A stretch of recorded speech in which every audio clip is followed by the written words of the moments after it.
Hello everyone, welcome to Eduworld. आज के इस क्लास में हम सीखेंगे ग्रेविटेशन के बारे में। ठीक है, तो ग्रेविटेशन बेसिकली क्लास 11th का चैप्टर नंबर 8 है, जिसमें आज के क्लास में मैं कवर कराने वाला हूँ what is gravitation, gravity, free fall, Newton's law of gravitation. Then हम डिस्कस करेंगे न्यूटन्स लॉ ऑफ ग्रेविटेशन को वेक्टर फॉर्म में। Then after that we will discuss characteristics of Newton's law of gravitation. तो आज का जो लेक्चर होगा वो बेसिकली बेसिक कॉन्सेप्ट ग्रेविटेशन के बेसिक कॉन्सेप्ट को लेके चलेंगे हम लोग। ओके, तो हम लेट नहीं करेंगे, तो हम वीडियो को स्टार्ट करते हैं। ओके, तो हमारे पास हमारे पास फर्स्ट थिंग है कि what is gravitation. First thing क्या है हमारे पास? Gravitation. Okay, what is gravitation. तो पहली बात जो आपको gravitation, force of attraction between any two bodies in the universe. Universe में कोई भी दो बॉडीज के बीच में जो फोर्स लगता है दैट इज कॉल्ड ग्रेविटेशन। इसको हम ग्रेविटेशनल फोर्स के नाम से भी जान सकते हैं। ठीक है, तो ग्रेविटेशन या ग्रेविटेशनल फोर्स, तो force acting between any two bodies in the universe. तो आपको पता होना चाहिए कि यूनिवर्स में कोई दो बॉडीज अगर जो क्या रखी हुई है कहीं पर, तो उनके बीच में हमेशा एक अट्रैक्टिव फोर्स लगता है। That attractive force is called gravitation. अब जैसे कुछ एग्जांपल्स आपको मैं दिखाऊं यहाँ पर। जैसे एक एग्जांपल ले लें, एक आपको क्या है, कोई यहाँ पर अर्थ प्लैनेट है, let's say we have earth planet, और अर्थ प्लैनेट पर कोई स्टोन रखा हुआ, let's say we have a stone. तो अर्थ और अर्थ और स्टोन के बीच में जो फोर्स एक्ट होता है दैट इज कॉल्ड ग्रेविटेशन। क्या होता है? ग्रेविटेशन। तो कहने का मतलब जितना फोर्स अर्थ स्टोन पर अप्लाई करता है उतने ही फोर्स का स्टोन अर्थ पर भी अप्लाई करता है। तो अभी फिलहाल हम वहां नहीं जा रहे, क्या है यहाँ पर, तो इस पर्टिकुलर फोर्स को हम क्या बोलेंगे? ग्रेविटेशनल फोर्स, है ना। ग्रेविटेशनल फोर्स या ग्रेविटेशन के नाम से बोल सकते हैं। ठीक है, ये हमारे पास ग्रेविटेशन फोर्स हो गया। ओके, अब सेकेंड एग्जांपल हम ले लें। जैसे हमने कहा कि सन और अर्थ के बीच में, लेट्स से दिस इज सन, ये हमारे पास सन है और ये अर्थ है। तो इनके बीच में भी हमेशा अर्थ और अर्थ क्या, सन को एक फोर्स से खींचता है, और सन भी क्या करता, अर्थ को एक पर्टिकुलर फोर्स से खींचता, और ये दोनों फोर्स की वैल्यू इक्वल होती है। तो इस फोर्स को हम क्या बोलते हैं? ग्रेविटेशन या ग्रेविटेशनल फोर्स, है ना। तो ऐसे बहुत सारे एग्जाम्पल पॉसिबल हैं। जैसे हमने कहा अर्थ और अर्थ और मून के बीच में भी क्या होता है? एक फोर्स एक्ट होता है। अर्थ एंड मून के बीच में भी जो फोर्स लगता है that is also called gravitation. उसको भी हम क्या बोलते हैं? ग्रेविटेशन ही बोलते हैं। ओके, तो अभी समझ में आ गया होगा कि यूनिवर्स में किन्हीं भी दो ऑब्जेक्ट के किन्हीं भी दो बॉडीज के बीच में हमेशा एक अट्रैक्टिव फोर्स लगता है। That attractive force is called gravitation. Okay, अब ग्रेविटेशन बेसिकली क्या है? Is the weakest force among the four four basic forces in the nature. तो आपके पास वैसे क्या होता है, जनरली फोर बेसिक फोर्सेस होते हैं, जिसमें पहला बेसिक फोर्स क्या है? ग्रेविटेशनल फोर्स, जिसे हम ग्रेविटेशन बोल सकते हैं। And the second basic force is electromagnetic force, and third is strong nuclear force, and the fourth one is a weak nuclear force.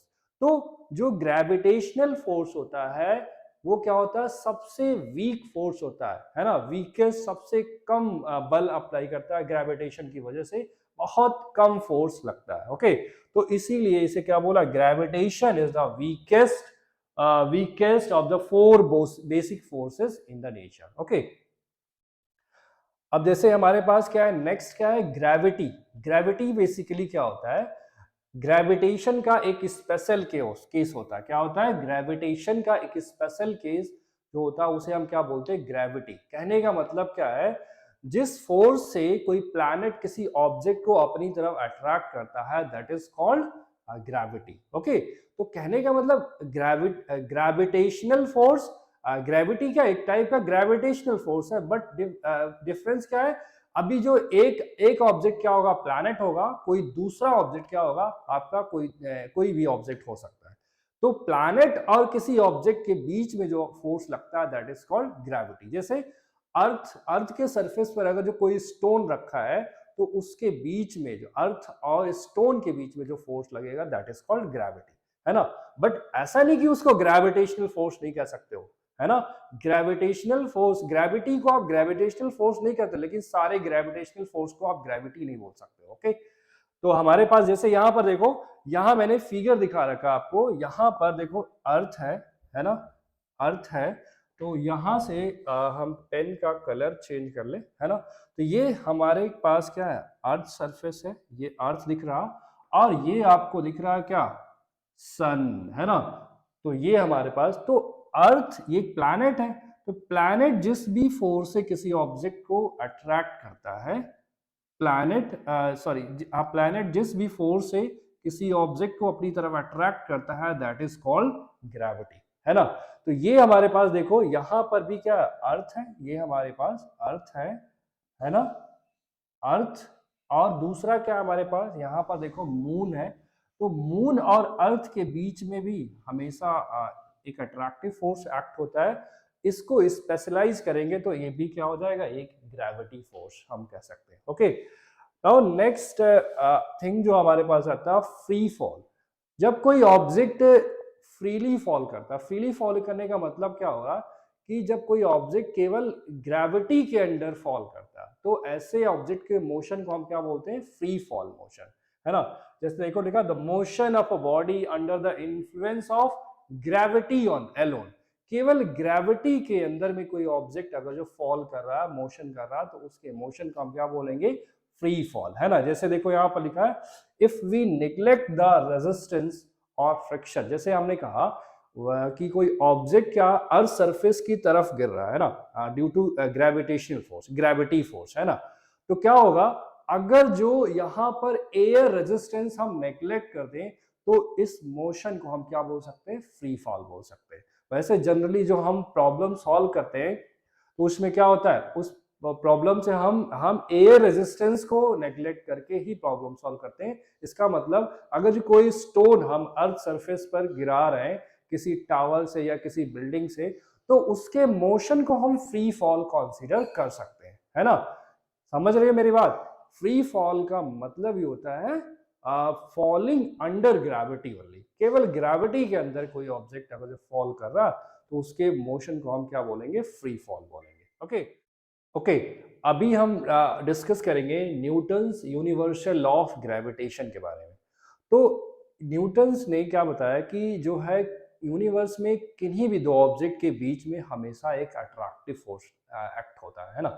तो वो अट्रैक्टिव फोर्स जो लगता है उसका जो मैग्नीट्यूड होता है, उसकी जो वैल्यू होती है, उन मासेस के प्रोडक्ट के प्रपोर्शन होता है, और उनके बीच की डिस्टेंस के इनवर्स स्क्वायर के इनवर्सली प्रोपोर्शन होता है ना। देखो यहाँ पर मैंने लिख दिया वैसे, every particle in the universe attracts every other particle with a force which is directly proportional to the product of their masses and inversely proportional to the square of the distance between them। कहने का मतलब क्या है कि अगर जो हमारे पास यहाँ दो ऑब्जेक्ट रखे हुए हैं, ये हमारे पास यूनिवर्स में कोई दो ऑब्जेक्ट रखा हुआ है जिसमें पहले का मास कितना है, m1 है, और दूसरे ऑब्जेक्ट का मास कितना है, m2 है, और इनके सेंटर्स के बीच की डिस्टेंस कितनी है, r है।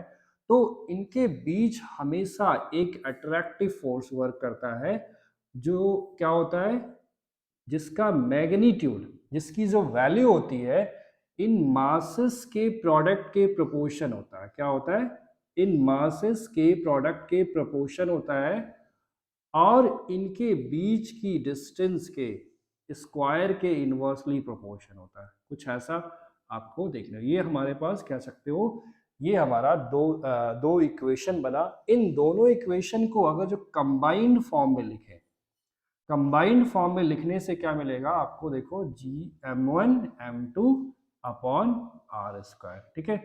अब जब इस प्रोपोर्शनलिटी साइन को हम रिमूव करेंगे तो हमें एक कांस्टेंट मिलता है, जिस कांस्टेंट का नाम होता है यूनिवर्सल ग्रेविटेशनल कांस्टेंट। क्या होता है? Universal gravitational constant. तो हमें क्या होता है यहाँ पर, कैपिटल जी क्या होता है? Universal gravitational constant. क्या होता है? Universal gravitational constant. Gravitational constant. Okay, universal gravitational constant होता है। ठीक है, अब इसको हमने यूनिवर्सल कांस्टेंट क्यों बोला? क्योंकि ये जो वैल्यू है कैपिटल जी की वैल्यू ये क्या होती है, कहीं पर भी किसी भी मीडियम में क्या होता है, कांस्टेंट रहता है। आप इन दोनों मासेस को पानी में रख दो या किसी ऑयल में रख दो या फिर आप वैक्यूम में लेके चले जाओ या फिर स्पेस में लेके चले जाओ, इनके बीच जो कैपिटल जी होगा, कैपिटल जी की वैल्यू कभी भी चेंज नहीं होगी, है ना।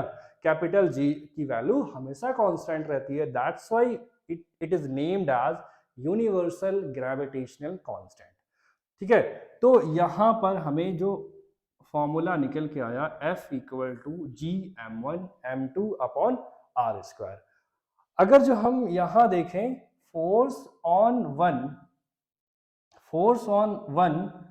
ड्यू टू टू, हम इसी को ऐसे कर दे force on one due to two, इसका मतलब क्या हुआ, F12 का मतलब force on object one due to object two, है ना।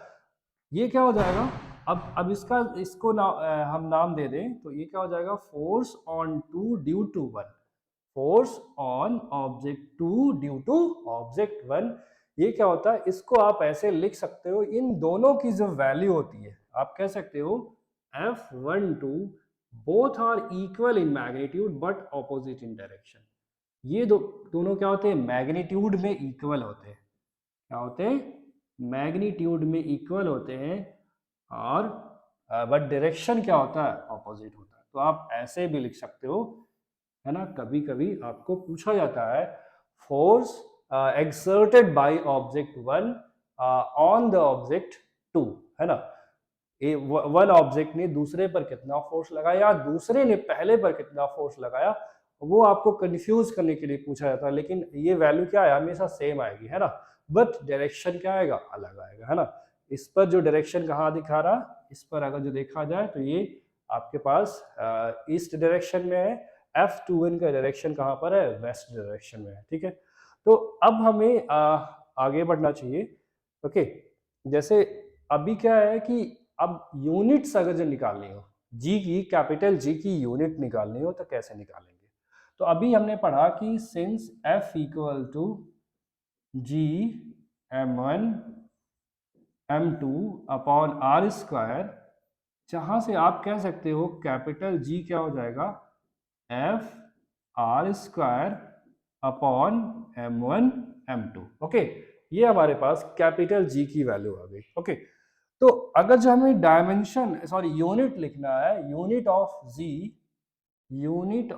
जी, कैपिटल जी की यूनिट लिखनी है तो आपको फोर्स की यूनिट लिखनी पड़ेगी, फोर्स की एसआई यूनिट। अच्छा, हम यहाँ पर एसआई यूनिट लिख रहे हैं। ओके, एसआई यूनिट ऑफ जी, हम पहले पार्ट में एसआई यूनिट लिख रहे हैं, देन सेकंड पार्ट में हम सीजीएस यूनिट भी बता देंगे आपको। SI unit of capital G क्या हो जाएगा, फोर्स की SI unit into R square. R क्या है, separation between the object, object के बीच में सेपरेशन है, तो ये कह सकते हो एक तरह का क्या है, लेंथ है, लेंथ की एसआई यूनिट क्या होती है, मीटर, तो ये हो जाएगा मीटर स्क्वायर अपॉन मास, मास की एसआई यूनिट क्या होती है, किलोग्राम। तो दो मास है दोनों भाई, m1 m2 दोनों के मास क्या हो जाएगा, किलोग्राम इंटू किलोग्राम। तो यहां से आप कह सकते हो ये आ जाएगा SI unit newton metre square पर किलोग्राम स्क्वायर। ठीक है, इसको कभी कभी लोग लिखते हैं जैसे newton metre square kilogram to the power -2, ऐसे भी लिखा जाता है कभी कभी। ठीक है, अगर जो आपसे पूछा जाए सीजीएस यूनिट क्या होगा, CGS unit of capital G क्या होगा। ओके, तो सीजीएस यूनिट अगर जो निकालना हो, सीजीएस यूनिट, सीजीएस का मतलब समझते हो, centigram second system of unit, जिसमें लेंथ को सेंटीमीटर में, मास को ग्राम में और टाइम को सेकंड में, है ना। मेजर करते हैं। तो CGS unit of capital G क्या हो जाएगा, सीजीएस यूनिट ऑफ कैपिटल जी ये आ जाएगा आपके पास। देखो यहाँ पर जो फोर्स आया था, फार्मूला तो वही रहेगा, फार्मूले में, इस फार्मूले में फोर्स की सीजीएस यूनिट पुट करनी है। सीजीएस यूनिट ऑफ फोर्स क्या होता है, डाइन, डाइन, और डिस्टेंस की सीजीएस यूनिट होती है सेंटीमीटर, तो ये dyne centimetre square, upon mass की सीजीएस यूनिट क्या होती है, ग्राम, तो ग्राम इंटू ग्राम क्या हो जाएगा, ग्राम स्क्वायर। तो ये हो जाएगा CGS unit of capital ji. I think आप लोगों को समझ में आ गया होगा ये बात, है ना। आगे मूव करते हैं। अभी हमें अगर जो डायमेंशंस निकालना हो, तो अभी आपने क्या निकाला, अभी यूनिट्स आपने निकाला है ना। तो अगर जो डायमेंशन लिखना है कैपिटल जी का, तो आपको पता है डायमेंशन का को रिप्रेजेंट कैसे करते हैं, इसका मतलब होता है ये आपको क्या शो कर रहा, डायमेंशन ऑफ कैपिटल जी। तो कैपिटल जी लिख करके आप स्क्वायर ब्रैकेट लगा दिए, इसका मतलब क्या हो गया, डायमेंशन ऑफ कैपिटल जी। तो अभी आपने देखा कि जो एसआई यूनिट आया था वो आया था न्यूटन मीटर स्क्वायर पर किलोग्राम स्क्वायर, ठीक है, यही आया था ना।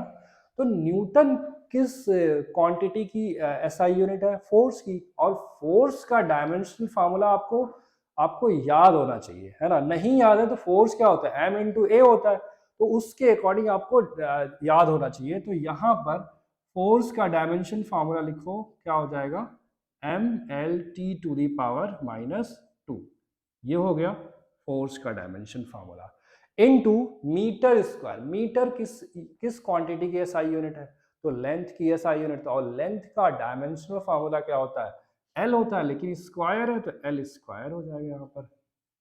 ओके, अभी देखो पर किलोग्राम स्क्वायर, किलोग्राम किस क्वांटिटी की एसआई यूनिट है, तो आपको पता होना चाहिए kilogram is the SI, kilogram basically mass की एसआई यूनिट है, और मास का डायमेंशन फार्मूला क्या होता है, कैपिटल एम, तो m टू द पावर -2 हो जाएगा।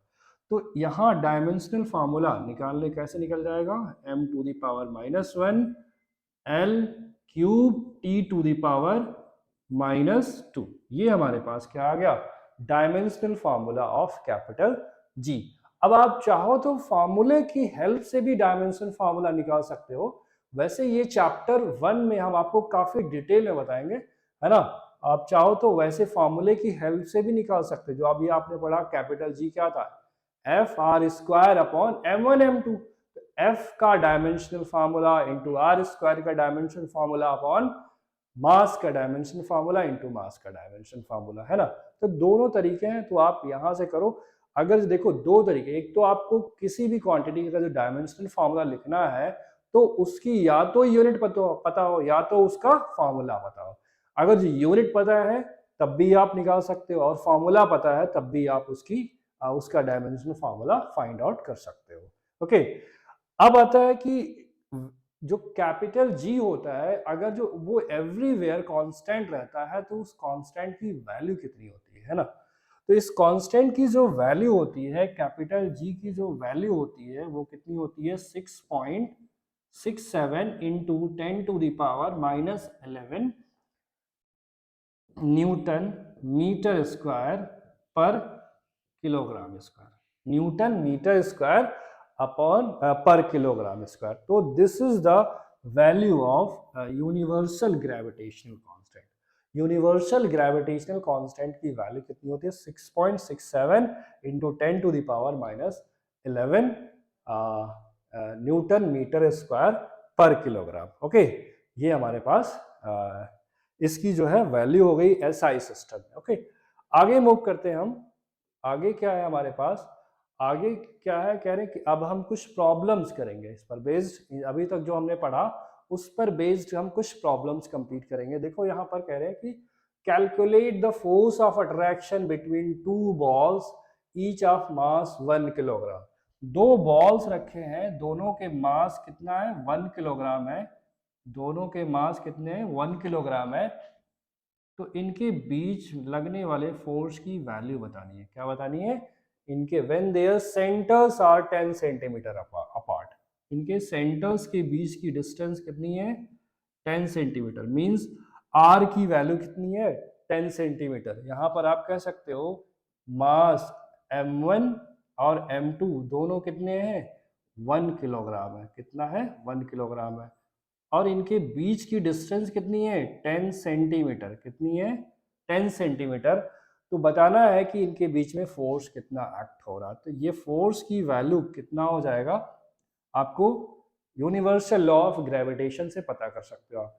Capital F equal to G m1 m2 upon R square. Capital G की वैल्यू आपको गिवन है 6.67 इंटू 10 टू द पावर, एक मिनट यहाँ आई थिंक मिस्टेक लिखा हुआ है, 10 टू द पावर -11 होता है, 10 टू द पावर -11 होता है, ठीक है। वो करेक्ट कर लेना आप लोग। ये हमारे पास जो वैल्यू होती है वो कितनी होती है, 10 to the power -11 newton metre square पर किलोग्राम स्क्वायर, ठीक है। तो ये वैल्यू हम पुट कर लेंगे 6.67 into 10 to the power -11 m1 into m2 1 into 1 upon R square, that is 0.1। इसको देखो सेंटीमीटर में है ना, आपने सारी क्वांटिटी को किस में लिया है, एसआई यूनिट में। तो आप जो डिसेपरेशन को भी क्या रखोगे, एसआई यूनिट में रखो, है ना। आप सब अगर जो सभी को आपने सीजीएस में रखा तो कैपिटल जी की वैल्यू भी सीजीएस में रखनी पड़ेगी, मास को भी सीजीएस यानी ग्राम में पुट करना पड़ेगा, तब आप लेंथ को जो सेपरेशन है उसको सेंटीमीटर में पुट कर सकते हो। अगर जो आप कहने का मतलब समझ रहे हो ना मेरी बात, तो यहाँ पर सभी एसआई सिस्टम में होने की वजह से हमने सेपरेशन को भी एसआई में कन्वर्ट कर लिया, तो ये हो जाएगा 0.1 मीटर। ओके, तो इसको जब सिंप्लीफाई करोगे तो वैल्यू आपको क्या हो जाएगी, यहाँ स्क्वायर होगा तो ये हो जाएगा 6.67 into 10 to the power -11 into ये हो जाएगा 10 टू द पावर 2 आ जाएगा। इसको सिंप्लीफाई करोगे 10 टू द पावर 2 आ जाएगा, और ये वैल्यू कितनी आ जाएगी 6.67 into 10 to the power -11 plus 2 कितना हो जाएगा -9।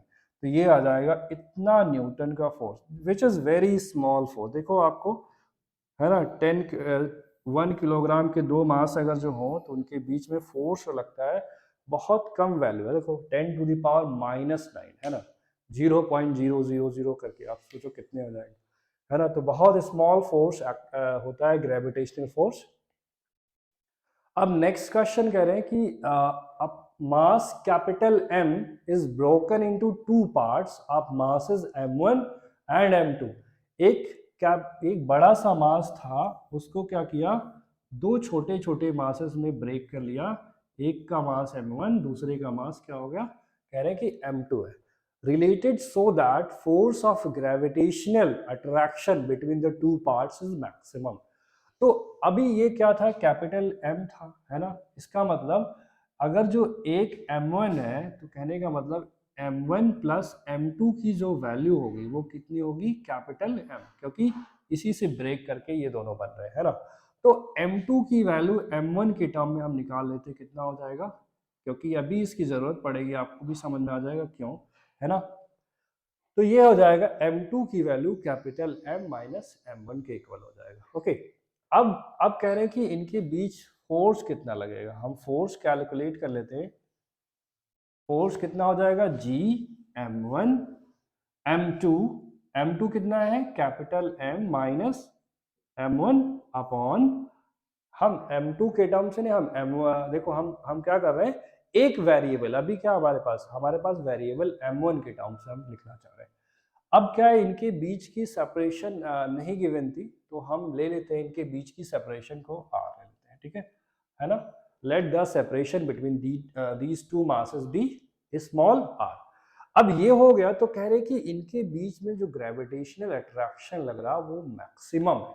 अब मैक्सिमम होने के लिए तब बताना आपको ये दो है m1 और m2 कैसे रिलेटेड होंगे, है ना, मतलब इनमें क्या रिलेशन होगा, m1 m2 का हाफ होगा या m1 m2 का 3/4 होगा, क्या होगा वो रिलेशन आपको इस्टेब्लिश करना है। तो मैक्सिमम होने के लिए क्या करना, देखो यहाँ पर अभी जो है, यहाँ पर फिक्स क्या है, R, G और कैपिटल M, ये सभी फिक्स्ड है। अब वेरी यहाँ क्या करेगा, M1, है ना, यहाँ पर क्या वेरी करेगा, M1, क्यों? क्योंकि अभी हमें m1 m2 के बारे में कुछ पता नहीं है ना, तो m1 m2 हमारे पास वेरी कर रहा है। तो for maximum force, for maximum force df upon dx, sorry df upon dm, dm1 should be zero. आपने पढ़ा होगा मैथ्स में, है ना। मैक्सिमम फोर्स के लिए इस फंक्शन को मैक्सिमम होने के लिए डेरिवेटिव इसका जीरो होना चाहिए। तो इसको डिफरेंशिएट करते हैं, तो डिफरेंशिएट करेंगे तो D Y D m1 capital G capital M minus m1 upon R square equal to zero. इसको डिफरेंशिएट करते हैं। अभी G अपॉन आर स्क्वायर, क्या एक मिनट, यहाँ पर m1 है, m1, हाँ ठीक है, capital G upon R square को हम बाहर ले लेते हैं और इस m1 को अंदर मल्टीप्लाई कर लिया, m1 कैपिटल M, और यहाँ पर डी बाई डी m1 है, ठीक है, डी बाई डी m1 है, okay, minus m1 square, minus m1 square equal to zero. अब देखो इसको डिफरेंशिएट करेंगे, g अपॉन आर स्क्वायर, ये हो जाएगा, जब इसको आप डिफरेंशिएट करोगे m1 के रिस्पेक्ट में तो केवल यहाँ m बचेगा। अब यहाँ पर इसको डिफरेंशिएट करोगे तो ये 2m1 हो जाएगा और ये 0 हो जाएगा।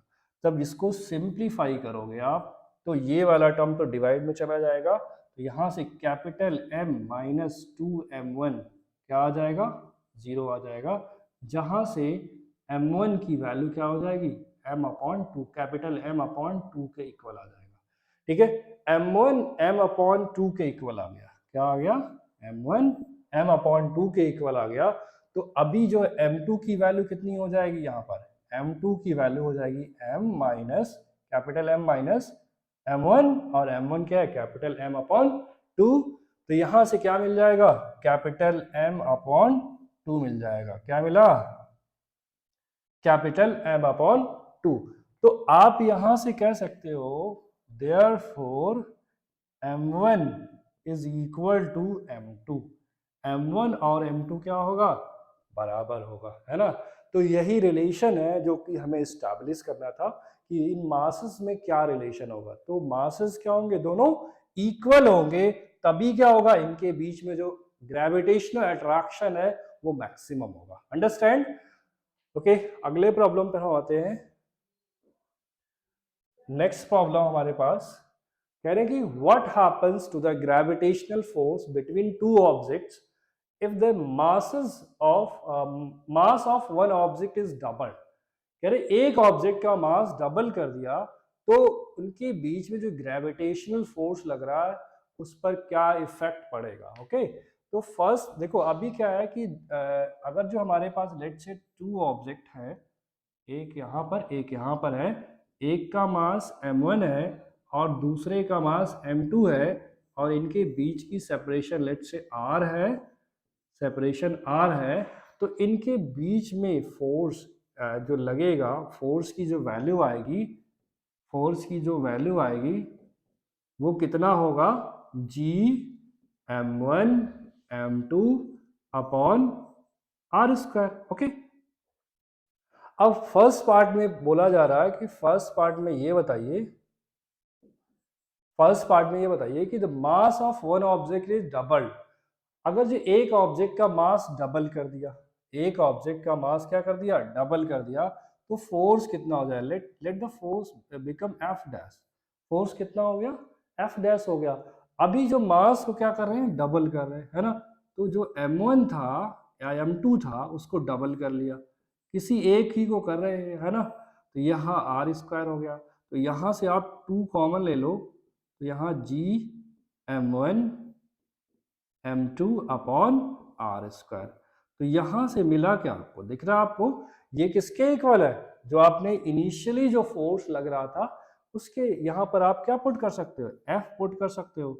इसका मतलब ये हुआ कि जो अगर जो किसी एक ऑब्जेक्ट का मास क्या कर दिया आपने, डबल कर दिया, तो उनके बीच में जो फोर्स लग रहा वो क्या हो जाएगा, इनिशियल का डबल हो जाएगा, ओके, डबल हो जाएगा। अब सेकेंड पार्ट में देखो क्या पूछा जा रहा है, सेकेंड पार्ट में कह रहे the distance between the objects is doubled and tripled. अब एक बार डबल किया देन ट्रिपल किया, दोनों ही सिचुएशन में आपको बताना है। पहले डबल वाले केस में देखते हैं।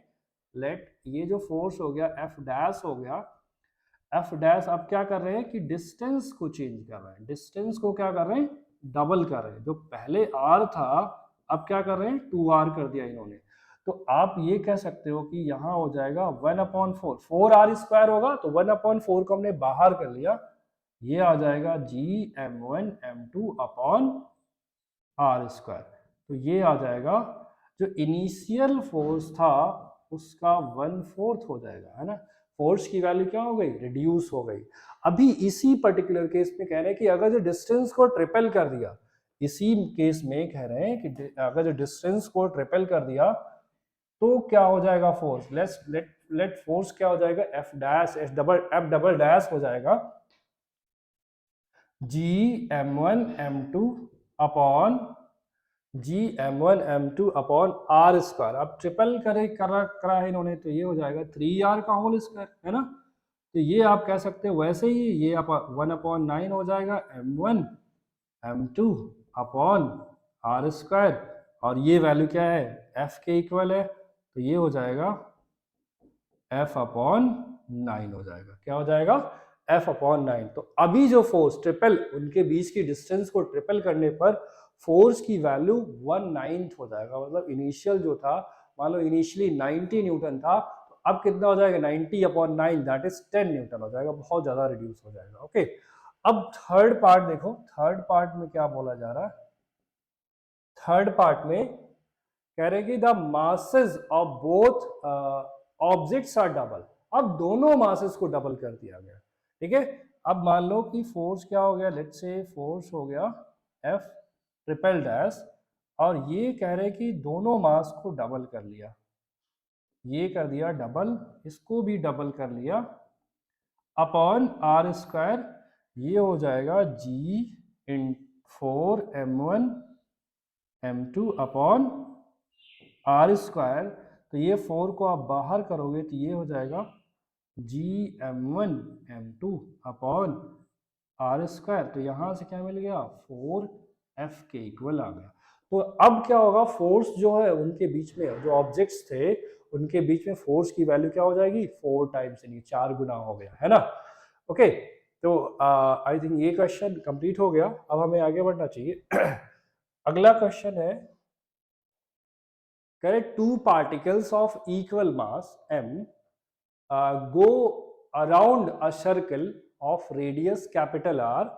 कह रहे हैं कि दो मास हैं, दो मासेस है ना, दोनों के मास कह रहे हैं कि मास m go around a circle of radius R under the action of their mutual gravitational attraction, the speed of each particle is। सभी अलग अलग पार्टिकल की स्पीड कितनी होगी, है ना।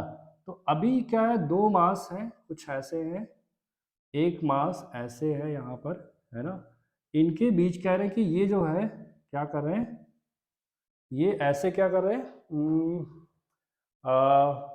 Go around a circle of radius. इस सर्कल के अलोंग ये दोनों मास क्या कर रहे हैं, मान लो ये v स्पीड से इधर मूव कर रहा है और ये v स्पीड से इधर मूव कर रहा है ना। तो कुछ कह रहे हैं कि तो बताइए ये स्पीड, इन पार्टिकल्स की स्पीड कितनी हो जाएगी। ओके, तो आपको पता है कि इनके बीच में इस पार्टिकल, मान लो ये पार्टिकल 1 है, ये पार्टिकल 2 है, पार्टिकल 1 की वजह से पार्टिकल 2 पर जो फोर्स लगेगा, let that force be F। तो वो F फोर्स कैसे कैलकुलेट करोगे, by using Newton's law of gravitation. क्या यूज करोगे आप, Newton's law of gravitation, okay, upon r²। तो अभी यहाँ पर m1 और m2 दोनों इक्वल है, तो m इंटू एम क्या हो जाएगा, m² अपॉन r²। अभी क्या होगा, डिस्टेंस क्या हो जाएगा इनके बीच का, 2 capital R, 2 time capital R हो जाएगा, है ना। यहां से मिला हमें m² अपॉन 4r²। क्या हो जाएगा, ये हमारे पास आ गया 1/4 Gm² अपॉन कैपिटल R²। अब आपको पता है कि ये फोर्स, यही फोर्स क्या करेगा, इन दोनों ऑब्जेक्ट को सेंटीपिटल फोर्स प्रोवाइड करेगा। भाई कोई ऑब्जेक्ट अगर सर्कुलर मोशन कर रहा है तो उसको मूव करने के लिए सेंटर की तरफ एक सेंटीपिटल फोर्स लगना मस्ट होता है, अदरवाइज सर्कुलर मोशन नहीं पॉसिबल है। तो ये सेंटीपिटल फोर्स क्या होगा, ये सेंटीपिटल फोर्स, ये जो फोर्स आया है ये फोर्स क्या होगा, सेंटीपिटल फोर्स के इक्वल हो जाएगा। ओके, तो यहां हो जाएगा 1/4 G M square upon capital R square is equal to centripetal force M V square by capital R, M V square by capital R. तो ये एम यहाँ से कैंसिल हो गया और एक आर यहाँ से कैंसिल हो गया, तो यहाँ से आपको वी स्क्वायर की वैल्यू आ जाएगी कितनी, देखो यहाँ पर आ जाएगा GM upon capital are, 4r है ना, ये हमारे पास आ गया GM upon capital 4 capital R है ना। तो v की वैल्यू कितनी आ जाएगी, under root GM upon 4r। तो यहां से कह सकते हो 1/2 under root GM upon R के इक्वल। तो जो दोनों पार्टिकल की जो स्पीड होगी वो कितनी होगी, 1/2 अंडर रूट जीएम अपॉन, ये स्मॉल एम है, स्मॉल एम किसका मास है, जो दोनों पार्टिकल्स थे उनके मास को रिप्रेजेंट कर रहा है, ठीक है, ये मास को रिप्रेजेंट कर रहा है। ओके, आई थिंक आप लोगों को ये प्रॉब्लम समझ में आ गया। ओके, अगला प्रॉब्लम देखते हैं। कह रहे हैं कि what is the magnitude of gravitational force between the earth, what is the magnitude of the gravitational force between the earth and a kg, a 1 kg object on its surface। एक कोई object है जो earth surface पर कहीं रखा हुआ है, जो जिसका मास कितना है, 1 किलोग्राम है। कितना मास है, 1 किलोग्राम मास का कोई ऑब्जेक्ट है। तो इस पर जो फोर्स लगेगा वो कहाँ लगेगा, सेंटर की तरफ, towards the centre of earth, है ना, ये लगेगा। तो अब कह रहे हैं कि इस पर इसका जो है इस पर लगने वाले ग्रेविटेशनल फोर्स की वैल्यू बताइए। वैसे तो इस पर लगने वाले ग्रेविटेशनल फोर्स की वैल्यू m इंटू जी करके वेट के इक्वल हो जाएगा, है ना। भाई आपको पता है कि किसी ऑब्जेक्ट पर लगने वाला फोर्स यहाँ पर क्या होगा, वेट के इक्वल होगा, है ना। तो mg के इक्वल कर सकते हो, लेकिन इन्होंने आपको रेडियस दे रखा है, मास ऑफ अर्थ दे रखा है, इसका मतलब आपसे ये कुछ सॉल्व करवाना चाहते हैं, है ना। तो तो इस पर लगने वाला जो ग्रेविटेशनल फोर्स होगा वो कहाँ एक्ट होगा, towards the centre of the earth, earth के सेंटर की तरफ एक्ट होगा। तो ये जो फोर्स कैलकुलेट करोगे तो फोर्स क्या होगा, अब इन दोनों मास के सेंटर के बीच की डिस्टेंस कितनी होगी, रेडियस के इक्वल आएगी। इनके सेंटर, ये क्या है, capital M, mass of earth, है ना। तो अभी क्या हो जाएगा, जी m1 क्या है, capital M mass of earth into small M m2 upon R square, R क्या होगा, इनके बीच की distance, that is radius of earth. Okay, radius of earth. तो यहां से क्या मिला आपको, यहां से मिल जाएगा, देखो यहां कैपिटल जी की वैल्यू आप पुट कर लो 6.67 into 10 to the power minus 11, 10 to the power minus 11, 10 to the power minus 11, capital M mass of earth 6 into 10 to the power 24 into mass of the object that is 1 kilogram upon radius of earth कितना है, 6.4 into 10 to the power 6 का whole square. अब जब इसको solve करोगे तो आपको क्या हो जाएगा, आपको यहां से आंसर मिल जाएगा, आप लोग घर पे सॉल्व कर लेना, है ना। थोड़ा सा आपको पावर्स वाले एक्सपोनेंट वाले प्रॉब्लम से अगर जो डिफिकल्टी होती है तो आप एक बार कमेंट में टाइप कर दो, मैं आपको सॉल्व कर दूंगा। ओके, तो ये रहा आपका एक क्वेश्चन। अब नेक्स्ट देखो क्वेश्चन क्या है, how does the gravitation force between two objects change when the distance between them is reduced to half। अगर जो ऑब्जेक्ट के बीच की डिस्टेंस को, पहले कुछ था डिस्टेंस, पता नहीं वो भी कितना था, लेकिन अब कह रहे हैं कि डिस्टेंस को हाफ कर दिया, है ना। एक को यहीं रहने दो, है ना, m1। अब क्या कर दिया दूसरे को, पहले मान लो क्या था, d डिस्टेंस था इनके बीच की, r या d डिस्टेंस था। अब क्या कर दिया, अब डिस्टेंस को डिक्रीज कर दिया, कह रहे हैं हाफ कर दिया। ओके, m1 m2 हो गया। तो बताना है कि इसके बीच में फोर्स अब कितना एक्ट होगा। इनके बीच में लेट्स से इनिशियली कितना लग रहा था, F फोर्स, अभी फोर्स कितना हो गया, लेट्स से F डैश। तो F डैश की वैल्यू इनिशियल फोर्स के कंपैरिजन में कितना हो जाएगा। ओके, तो देखते हैं, apply Newton's law of universal law of gravitation, G m1 m2 upon R square. अब दूसरे केस में देखो, F डैश कितना हो जाएगा, G m1, मासेस तो वही है, चेंज नहीं हुआ, डिस्टेंस चेंज हुआ है, डिस्टेंस को हाफ कर दिया इन्होंने, तो ये हो जाएगा 4 टाइम, देखो यहाँ पर आ जाएगा 4G m1 m2 upon R square. ये हमारे पास आ गया 4 times G m1 m2 upon R square. ये किसके इक्वल हो जाएगा, ये वैल्यू किसके इक्वल है, इनिशियल फोर्स के इक्वल है। तो डिस्टेंस को हाफ करने से, आपको पता है मासेस के बीच की डिस्टेंस को डिक्रीज करने से क्या होता है, उनके बीच लगने वाले फोर्स की वैल्यू भी क्या होती है, इंक्रीज हो जाती है। ओके, तो ये हमारे पास क्या हो गया, डिस्टेंस को हाफ किया, फोर्स क्या हो गया, डबल हो गया, सॉरी कह सकते हो हाफ का स्क्वायर, दैट इज 4 टाइम्स हो गया, है ना। तो यहाँ पर फोर्स की वैल्यू क्या हो गई, 4 टाइम्स हो गई। तो आई थिंक आप लोगों को ये जो प्रॉब्लम्स हैं और जो अभी कंसेप्ट हमने बताया आपको बहुत अच्छी तरीके से समझ में आया होगा। और इन केस आपको लगता है कि मुझे समझ में नहीं आया, तो आप कमेंट में जरूर टाइप करिए कि मुझे यहाँ प्रॉब्लम हुई है और प्लीज सर आप इसको यहाँ से अगेन एक्सप्लेन कर दो, तो हम आपको एक्सप्लेन कर देंगे। तो आज की वीडियो में बस इतना ही, मिलते हैं आपसे अगली क्लास में। जय हिंद।